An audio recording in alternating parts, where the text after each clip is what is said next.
자, 안녕하십니까. 하이퍼립입니다. 2026학년도 의대 정원이 이제 확정되어졌습니다. 물론 많은 분들이 2026학년도 의대 정원이 확대가 되어지기 이전인 2024년도로 되돌아갈 가능성이 높겠다. 원상 복귀될 가능성이 높겠다 예측을 하고 있었지만 막상 이제 2026학년도 의대 정원이 2024년도로 회귀가 되어짐에 따라 올해 입시를 준비하시는 분들 입장에서 볼 때는 매우 당황스럽고 또 이제 난처한 상황이 아닐 수 없습니다. 더군다나 올해 이제 정권이 바뀔 가능성이 높죠. 그게 뭐 여당이든 야당이든 새로운 정부가 들어설 가능성이 높고, 이렇게 되어지면 6월 모의평가, 9월 모의평가, 수능이 얼마나 일관성이 있게 시험 문제가 출제가 되어질 것인지, 또 실제 수능의 난이도나 출제의 방향이 어떨지도 예측하기가 어렵기 때문에 이렇게 새롭게 정부가 들어서는 첫 해년도의 수능은 결코 쉽지가 않습니다. 여러 가지 요소들이 2026학년도 입시를 참 어렵게 만들고 학생이나 학부모님 입장에서는 걱정스러운 요소들이 많긴 하겠지만 철저히 잘 준비하셔야 된다는 말씀을 좀 드리고요. 이번 시간에는 서울대학교 서류평가의 방식, 서류평가의 요소들을 통해서 실제 서울대학교 의대에 합격한 사례들을 한번 분석을 해드리고요. 또 이를 통해서 학교생활기록부에 대한 기재 관리를 어떻게 하는 게 효과적으로 좋을까라는 점에 대해서 상세히 설명드리도록 하겠습니다. 자, 보고 계시는 내용은 서울대학교 입학처의 학생부 종합전형의 평가 요소에 나와 있는 내용입니다. 물론 뭐 모든 대학들이 동일하게 서울대와 동일한 건 아니에요. 하지만 대학들마다 대부분 평가 요소가 좀 다르다 하더라도 공통된 내용들이 많기 때문에 서울대학교 내용을 참고하시면 도움이 될 거라는 생각이 듭니다. 서울대학교는 세 가지의 평가 요소를 가지고 있어요. 모든 대학이 세 가지인데, 첫 번째는 학업 역량, 두 번째는 학업 태도, 세 번째는 학업 외 소양이라는 세 가지의 평가 요소를 가지고 있는데, 우리가 의대를 가겠다라고 생각하면 사실상 내신 성적만으로 의대를 갈 수는 없죠. 학생부 교과 100% 전형은 없으니까 학생부 교과라 하더라도 학생부 교과 100%이면 수능 체제를 요구하거나, 학생부 교과이면서 서류평가를 요구하거나, 학생부 교과이면서 면접을 요구하는 전형들로 세분화되어져요. 그렇기 때문에 결국은 뭐냐면 학생부 교과라 하더라도 면접이나 서류평가가 들어가기 때문에 학생부에 대한 관리가 필요하다라는 점을 꼭 말씀을 드렸고, 학생부 종합전형은 더 이상 얘기할 필요가 없죠. 그만큼 학교생활기록부의 기재와 관리의 역할이 중요하다고 말씀드리는데, 서울대학교에서 얘기하는 학업 역량이라는 것은 뭐냐면 폭넓은 지식을 깊이 있게 갖추고 있는 학생인가 라고 얘기하고 있고요. 주어진 여건에서 교과 및 학업 관련 활동의 성취, 수준과 논리적 사고력, 과제 수행 능력 등의 역할을 평가합니다. 세부적인 내용으로 보면 단순 암기 수준 이상의 깊이 있는 이해를 바탕으로 한 지식을 갖추고 있는가, 또는 습득한 지식을 활용한 경험이 있는가, 이런 내용들이 학교생활기록부에 드러나야 된다는 얘기입니다.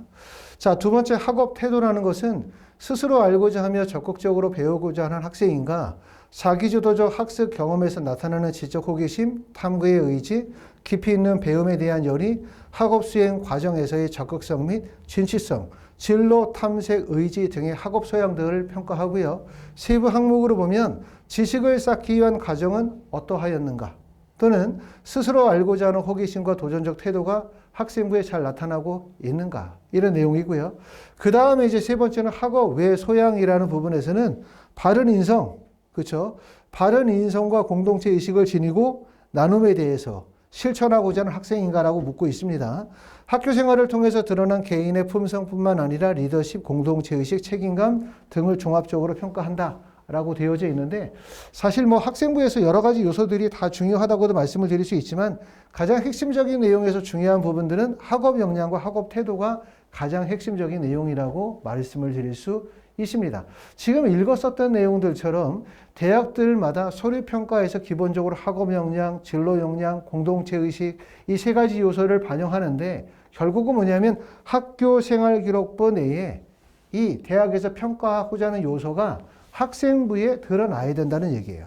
단지 내신 성적만 드러나고 학교 활동에 대한 내용의 깊이와 수준이나 탐구 의지가 잘 드러나지 않으면 서류평가에서 긍정적인 점수를 받을 수가 없습니다. 다음은 하이퍼리비에서 이제 실제 컨설팅을 하고 대학을 갔었던 학생들의 사례를 통해서 다른 학생들은 어떻게 구성이 되어져 있는지를 한번 보도록 하겠습니다.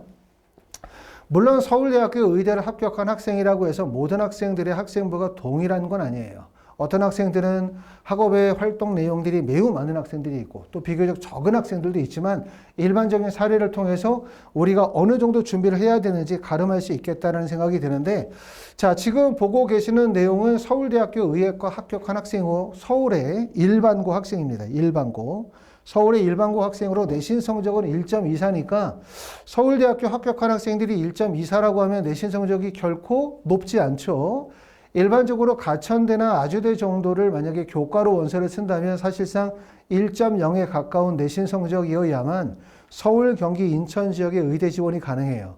그렇다고 한다면 서울대학교를 원서를 쓰고 그걸 지역균형 전형이나 아니면 일반 전형으로 원서를 쓴다 하더라도 일반고가 1.24의 학생이 붙었다라고 한다면 첫 번째는 이 학생이 다니고 있는 출신고등학교에 대한 유형, 학업적 배경 또는 학교의 우수성이 어느 정도 인정이 된다고 봐야 할 것이고, 두 번째는 이 학생이 학생부 교과로는 사실상 어렵죠. 지역균형 전형으로는 사실상 어렵기 때문에 일반 전형에서 그만큼의 비교과 활동의 우수성이 인정이 돼서 합격이 이루어졌다고 볼 수가 있을 것 같습니다. 구체적인 내용들을 동아리 활동에서 뭘 했는지를 보면 이 학생은 동아리 활동에서 의학 탐구 동아리 활동을 했어요. 내용이 많은 내용들이 있지만 몇 가지의 내용들을 보면 1번 분자 생물학을 주제로 유전자 재조합 기술의 원리에 대해서 DNA 복제 기각을 발표를 했고요. 두 번째는 인공눈의 원리를 이해하며 차세대 인공눈의 모델의 발전 방향을 제시했습니다.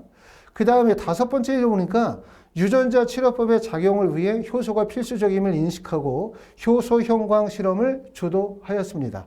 자, 자율이나 진로 활동에 나와 있는 내용도 보니까 첫 번째는 자연과학 아카데미 3기 주제로 진행한 인강 후각을 재현한 바이오 나노 전자코 특강에 참여하여 나노, 바인 기술과 인간의 후각 단백질을 이용한 전자코의 원리 및 발전 방향 등에 대한 강연을 경청하고 생체 모박 원리를 이용해 모델링한 안구를 추가적으로 연구한 보고서를 제출했습니다. 자, 그 다음에 네 번째 내용을 보니까 심화탐구 주제로서 질소순환과 의약품에서의 질소 활용에 관하여 정하고 의약품에서의 질소고리 화합물의 구조와 합성 방법에 대해서 발표하였습니다. 자, 그 다음에 일곱 번째 나와 있는 내용을 보니까 의학탐구 활동에 참여하여 CTLA4 억제제를 이용한 면역 항암 치료의 원리를 발표하였고요. 아홉 번째 보면 후성 유전학에서의 유전 발현 조절을 암에서 적용해 암의 발현을 조절할 수 있을 것이다 라고 하는 내용을 탐구했습니다. 이런 내용들이 결국은 뭐냐 하면 학생들이 고등학교 과정에서 진로와 관련된 다양한 활동들, 그리고 또 그 활동의 내용이 깊이 있고 그 깊이 있는 내용들이 진로와 관련된 연관성이 있었을 때 좀 더 긍정적인 점수를 받을 수가 있고, 또 이러한 내용들이 의대 MMI 면접에서는 학생부 기반의 면접, 서류 확인에 대한 면접에서도 활용이 되겠죠. 자, 세부능력 및 특기사항에서 쓰여져 있는 내용을 보겠습니다. 독서 활동에서는 인공신경망과 관련이 되어진 글을 읽고 인간의 뇌에 대해서 탐구했다라는 내용이 적혀 있습니다. 영어 시간에는 뇌과학과 신경의 메커니즘에 대한 학습을 심화적으로 탐구를 했고요. 그 다음에 수학에서는 뉴턴의 삼각함수 급수 전개에 풀이의 급수까지 발전 과정을 이해한 후에 복소함수론의 응용을 탐구한 내용이 있습니다. 자, 물리에서는 뇌과학의 관심으로 자기장을 측정하는 그 다음에 SQUAD의 자속 변환 장치를 주제로 정하고 탐구를 했고요. 여덟 번째 화학 시간에는 이온 결합을 학습한 후에 전이금속의 결합에도 관심이 생겨 착화합물에 관해서 발표를 했다라고 되어져 있습니다. 아마 이제 본인의 학교 생활 기록부와 비교해 보면 나의 학교 생활 기록부는 과연 어떤 내용들이 담겨져 있는가? 지금 보여드린 사례에 비교할 때 나의 학생부는 얼마만큼의 우수성이 있는가라고 하는 부분에 대해서 우리가 고민하지 않을 수가 없을 것 같습니다. 다음에 하나의 사례를 더 보여드리면 서울대 의대 합격한 학생이고 이 학생은 경북의 일반고를 졸업했고요. 내신 성적이 1.68이에요. 내신 성적이 1.68인데 서울대 의대를 합격을 했다라고 보면 이 지역 내에서도 학교의 우수성이 매우 인정이 되는 학교여야 되겠죠. 사실상 1.68로 서울대 의대를 붙는다라고 한다면 자사고이거나 일반고 중에서도 아주 상위 일반고여야만, 다시 말하면 내신 성적 외에 학업 외적인 요소들이 고려가 되어져야만 합격이 가능하다고 볼 수 있고, 또 실제 학생부에는 어떤 내용들이 담겨져 있는지 한번 대략적으로 살펴보도록 하겠습니다. 이 학생은 동아리 활동으로는 과학창의 동아리 활동을 했어요. 동아리에서 보니까 첫 번째, 나이테 실험 중에 아이오디, 노화, 칼슘에 대한 설명을 듣고 아이오디나 칼륨의 특징을 조사했다는 내용이 있고요. 그 다음에 두 번째 내용을 보니까 손소독제를 만들기 실험을 통해 알코올 소독제, 염소와 같은 산화제, 글루타민, 알데하이드와 같은 염기성 소독제의 살균 원리, 이들의 차이점과 장단점에 대해서 조사하고 발표했다라는 내용이 기재되어져 있고요. 그 다음에 네 번째는 뇌 관련 질환 전조 증상 두통에 따른 두통과 다른 특이점에 대해서 주목을 했습니다. 자, 자율이나 진로 활동 내용도 보도록 하겠습니다.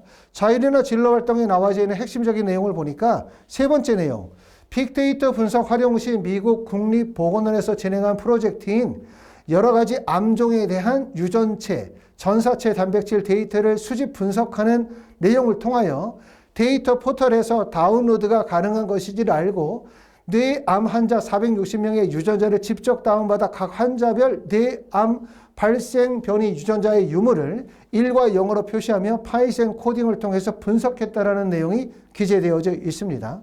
일곱 번째 내용으로 보면 세균 증식과 항균 작용, 플라스미드 DNA 분리 및 전기영동, 형광 단백질 실험 등을 함, 음전화를 띠고 있는 잘린 DNA 부분이 플래시극에서 움직일 때 DNA의 불자량이 커질수록 셀의 농도가 높을수록 늦어지는 원리를 이용한 전기영동 실험을 통해 원하는 유전자를 확인하였다라고 되어져 있고요.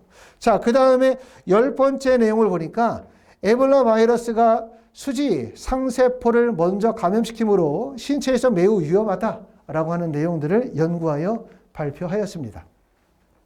자, 세부능력의 특기사항에 나와 있는 내용, 고급 생명과학에 나와 있는 내용을 보니까 세포 주기내 분열 과정을 제대로 일어났는지 검사하는 확인점의 존재함을 배우고 주기적으로 농도가 변하는 사이클링 인산화 효과를 활성화함으로써 세포 주기의 스위치 역할을 한다는 점을 강조해 정리하였습니다. 자, 생명과학2에서는 암 유전체에 관심이 있어 과학 영상과 암 유전체 노트를 활용하여 종양 억제 유전자의 문제로 분열 과정의 오류를 발견하지 못하는 유형의 암 발생의 원리를 자기주도적으로 조사하였다라고 되어져 있어요. 자, 요즘에 이제 사실상 많은 학생들의 학교 생활 기록부를 보다 보면 좀 과다 기재되어져 있는 내용들이 많죠. 또 과자되어 기재되어져 있는 내용뿐만 아니라 약간 허위 기재로 의심된다고 여겨지는 사항들도 많아요. 하지만 이 내용이 사실은 100명의 학생부를 받으면 그 100명의 학생부가 대부분 다 동일한데 그러니까 사실상 요즘에는 학생부 과다 기재냐 학생부의 허위 기재냐가 중요한 것이 아니라 그 과다 기재나 허위 기재는 사실상 모든 학생부에 조금씩은 다 있는 거고, 그럼 대학에서 평가할 때 뭘 평가하게 되냐면 그 학생부 전체의 내용을 여러 심사위원들이 검토함으로 인해서 이 학생이 가지고 있는 자기주도성이나 이 학생이 가지고 있는 탐구 능력이라든가 이 학생이 가지고 있는 진로와 관련된 적합성 등에 대한 요소들을 종합적으로 평가하다 보면 그 학생부 내에서의 학생의 우수성을 발굴해낼 수가 있습니다. 그만큼 이제 학생부의 기재관리라는 부분이 매우 중요하다는 점을 꼭 알아두시고, 이렇게 말씀을 드림에도 불구하고 일부 분들은 뭐라고 생각하시는 분들이 계시냐면 내신 성적 좋으면 의대 간다라고 생각하시는 분들이 계시거나 학생부가 안 좋아서 어쩔 수가 없다라고 생각하시는 분들이 계세요. 하지만 사실상 우리가 수시 원서를 쓰면 의대를 학생부 교과로만 100% 쓰는 경우 극히 드물다.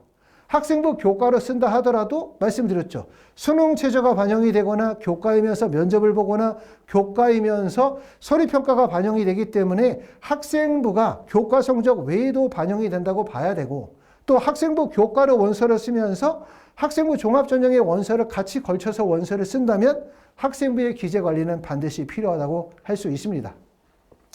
자, 참고로 하이프리비에서는 2026학년도 수시의 컨설팅을 예약 접수를 받아 진행하는데, 수시 컨설팅은 8월 11일서부터 9월 11일 사이에 약 100명에 한정하여 예약 접수를 받아 진행하고 있습니다. 이전에 예약 접수를 말씀을 드렸기 때문에 8월 11일서부터 9월 11일 사이에 이미 예약되신 분들이 계시고요. 아직 예약 접수 못하신 분들은 미리 사전에 예약하셨다가 컨설팅 받고 진행할 수 있도록 하고, 컨설팅은 보통 1시간 반에서 2시간 정도 소요가 될 거고요. 그 다음에 지금 일단 날짜를 정하고 난 다음에 혹시라도 이후에 변동이 필요하면 조정해 드리도록 그렇게 할 겁니다. 아직 수시 컨설팅 예약 접수 안 하신 분들은 예약 접수 하시기를 바랍니다. 자, 하이프리비에서는 의학계열 제9기 연관 컨설팅을 모집을 합니다. 전에도 말씀을 드렸던 것처럼 이 연관 컨설팅에서는 기본적으로 이제 입시 컨설팅, 그 다음에 학교생활기록부에 대한 로드맵의 설정, 그 다음에 학교생활기록부에 대한 기재관리, 학습의 동기부여, 그 다음에 수시 컨설팅과 면접, 과제의 모든 과정들이 진행이 되고요. 자, 첫 번째, 입시 컨설팅에서는 기본적으로 학교생활기록부, 학생의 모의고사 성적을 기반으로 해서 실제 지원 가능한 대학, 지원 가능한 학과, 합격 가능성, 실제 합격한 학생들의 사례 제시를 통해서 아마 많은 분들이 가장 궁금한 내용이 내가 다니고 있는 고등학교에서 선배 중에 서울대 의대를 간 학생이 누가 있는지, 또는 실제 그 학생의 학생부가 어떤지, 내가 가고 싶은 대학에 실제 합격한 학생들의 사례가 얼마나 있는지, 이런 부분이 궁금할 거라고 생각해요. 컨설팅을 받는 목적이 또 거기에 있다고도 말씀을 드릴 수가 있고, 또 저희가 진행하는 컨설팅이 의대 전문 컨설팅을 진행하다 보니까 과장에서 말하면 전국의 전교 1등의 학교생활기록부를 저희가 보관하고 있다. 그만큼 컨설팅을 진행하는 분들에게 다양한 컨텐츠와 자료들을 제공할 수 있다는 말씀을 드리고 있습니다. 자, 두 번째는 학교생활기록부에 대한 기재관리가 되는데, 학교생활기록부 기재관리는 주로 창의적 체험활동에 나와 있는 자율, 진로, 동아리활동, 세부능력 및 특기사항, 각종 수행평가, 각종 독서활동, 각종 과학 관련 탐구보고서, 또 PPT와 관련이 되어진 주제의 설정과 작성의 과정이죠. 학생이 사실상 내신 대비하고 수능 공부하면서 학생부까지 다치는 건 현실적으로 불가능해요. 왜냐하면 학생들이 내신에만 신경을 쓰다 보면 수능이 안 되는 경우도 많고, 또 수능에 신경 쓰다 보면 내신이 안 되는 경우도 많은데, 거기에다가 학교생활기록부, 수행평가, 탐구보고서를 다 하다 보면 사실상 내신도 안 되고 수능도 안 되죠. 그렇기 때문에 하이프립에서 진행하는 연관 컨설팅의 핵심은 학생은 내신 대비와 수능 공부에만 집중해라. 그리고 학교생활기록부 기재관리는 전문가에게 의뢰해라 라는 말입니다. 자, 학생부 연관 컨설팅의 진행의 순서는 첫 번째는 인터뷰를 먼저 진행을 합니다. 학교에서 어떤 과제가 부과가 되어지면 저나 담당 부원장님이 학부모님이나 학생과 인터뷰를 통해서 그 주어진 과제의 내용을 확인하고 실제 어떻게 진행할 것인지에 대한 사전의 인터뷰를 진행하고요. 그러고 난 다음에는 이제 탐구 주제의 설계 과정, 어떤 주제를 할 건지, 어떤 내용을 삼을 건지, 또 학생부의 내용을 토대로 해서 어떻게 구조를 잡을 건지에 대한 탐구 주제 설계 과정이 이루어지고, 과제 설정이 이루어지고 나면 담당하시는 선생님께서 2,000여 명의 대학생 멘토단, 또 학원에 계시는 전문 교수진 중에 주어진 과제에 적합한 멘토나 대학생 멘토나 대학원생이나 아니면 교수진을 배정하도록 할 거고요. 그러고 나면 그 다음에 작성의 과정이 소요가 됩니다. 그리고 작성되어지는 내용은 제출일 이전에 미리 완성이 되어지고, 그러고 난 다음에 다시 수정 검토하는 과정이 진행이 되겠죠. 최종적 수정 과정을 마무리 짓고 나면 그럼 이제 기간 내에 보고서를 제출할 수 있도록 하는 과정이 되고요. 이런 과정들은 직접 학원에 오실 수 있으면 오셔도 되지만 굳이 그러실 필요가 없고, 학생은 수능 대비와 내신 대비에 집중하기 때문에 대부분 전화나 화상 또는 이메일을 통해서 진행이 되기 때문에 학생이 불필요하게 학원까지 오면서 많은 시간을 소외하거나 이럴 필요가 없어요. 학생에게 많은 시간을 뺏어가면서 이것을 하려고 하면 사실상 학생이 하는 게 낫죠. 왜냐하면 시간이 너무 많이 소요되니까. 근본적인 목적은 의대를 가려고 하면 요즘에는 내신 성적만, 수능만, 학생부만 좋아서 되는 게 아니에요. 이 세 가지 요소를 다 갖추어야 되는데 학습 부담이 너무 크다는 거죠. 그렇기 때문에 학교생활기록부에 대한 기재 관리를 전문가에게 의뢰하여 도움을 받으시면 도움이 된다는 말입니다. 그러고 난 다음에 이제 3학년 때는 학원에서 진행하는 면접의 특강까지도 연계하여 진행하실 수 있습니다.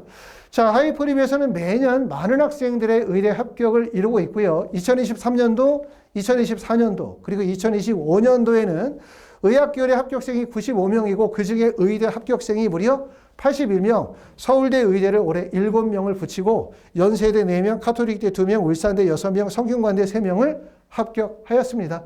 그만큼 이제 의대 컨설팅과 관련하여 의대 학교생활기록부 기재 관련해서는 전문성을 가지고 있고요. 단 우리가 진행하는 제9기 연간 컨설팅의 회원이 1년에 몇 명 안 됩니다. 많은 학생들을 관리할 수 없기 때문에 1차적으로 9기 학생들을 마감을 했고요. 그러고 난 다음에 영상을 올리면서 추가적으로 한 5분 정도에 한해서 모집하고 있습니다. 관심 있으신 분들은 하이퍼랩에 연락 주시면 지금서부터 안내해 드리고 상담 드리도록 하겠습니다. 자, 감사합니다.